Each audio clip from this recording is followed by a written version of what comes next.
Yaklaşık 32-33 yıldır bu sektörde hizmet vermekteyim. Şu geldiğimiz dönemde ki durgunluğu bu 33 yılda ilk defa ikinci elde büyük bir durgunluk yaşanıyor. Bunun sebeplerinden biri de banka mevduat faizlerinin yüksek olmasına bağlıyoruz. Mevduat faizlerinin yüksek oluşundan dolayı vatandaş birikimlerini orada değerlendirmek istiyor. 6-7 ay öncesinde araç yetiştiremiyorduk. Geçtiğimiz bu dönemde şu anda da müşteri bulamıyoruz. Böyle bir sıkıntılı dönemdeyiz. Esnaf şu anda zor durumda. Masraflarını, giderlerini karşılamayacak kadar işin zayıf olduğu bir dönemdeyiz. Bu konunun çözümü için yetkililerimizden destek vermelerini, bakanlığımız nezdinde destek vermelerini bekliyoruz esnaflar olarak. Gerçekten sıkıntılıyız, çözüm arıyoruz. 6-7 ay öncesine kıyaslarsak geldiğimiz şu dönemde %20-25, bazı araçlarda %30'lara kadar fiyatlarda gerileme var. Ama buna rağmen de yine müşteri yok, yine satış yok, yine durgunluk devam ediyor. Bayram öncesi biz bayramda ümitliydik. Bayram arası hareketliliğin olacağını bekliyorduk. Ama maalesef bayramda da bu hareketliliği yaşayamadık. Şu anda esnaf düşünceli durumda. Ne yapacağız, nasıl edeceğiz?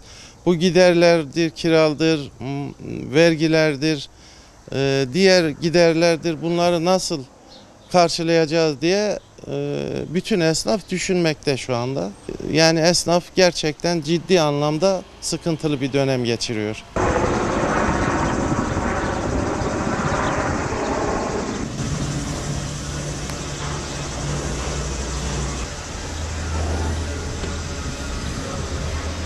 İkinci el oto araç alıp satıyoruz. Ben 30-35 yıldır bu mesleği yapıyorum. Ama böyle bir sıkıntılı, böyle bir durgunluk hiç görmedik. Biz bayramlarda arabalar hep saklardık ki kendi bineceğimiz arabada kalsın diye. İnan ki bir tek araba 2 aydır, 3 aydır, 2 bayram geçti araba satmadık desek inanın. Çünkü neden? Bütün herkes arabasını satan, evini satan, ineğini satan götürüp faizi kaldırdılar, mevduat diyorlar şu anda. Mevduata yatırdık diyorlar. Adam 1 trilyon para yatırıyor, ayda 55 milyar net para alıyor. Yılda 700 milyar eder bu. Peki bu adam araba alır mı, ev alır mı, çalışır mı? Bak bir işçi bulamıyoruz. Ne bağımıza, ne bahçemize, ne iş yerinde araba yıkayacak bir adam bulamıyoruz. Adam 50 milyarını götürmüş, paraya yatırmış. Akrabalarımız da 100 milyar bileziğini bozdurmuş, faize yatırmış. Faizle ülke kalkınır mı? Bizi bitirdi. Değil, ülkeyi bitirdi. Faizle hangi ülke iflas olmuş veya hangi insan iflas olmuş? Dış krediler getiriyorlar dünyada. Dünyanın parasını ülkemizde soyup soğana çeviriyorlar. Bundan sonra kim yatırım yapar? Kim atölye açar? Kim kayısı yurt dışına göndermeyle uğraşır? Ne diye uğraşsın? Faiz bu kadar yüksek olunca gerek yok ki çalışmaya. Faizlerin vergisi yok. Nerede kazandığın yok. O adam niye araba alsın ki? Faizlerden dolayı kimse ne araba alıyor, ne ev alıyor. Piyasa otomatikmen kilitlenmiş. Tamamen araba artık yatırım amaçlığında ihtiyaçlıktan çıktı. Adamın ne kadar parası varsa götürüyor, faize yatırıyor. Ondan sonra biz de böyle perperişan oturuyoruz. %30-35 araç fiyatı düşmüş. Buna rağmen kimse araba almıyor. Günde en az 20 kişi geliyor araba satalım. Ne yapacaksın diyorum. Mevduata yatıracağım diyor. Faiz de demiyor.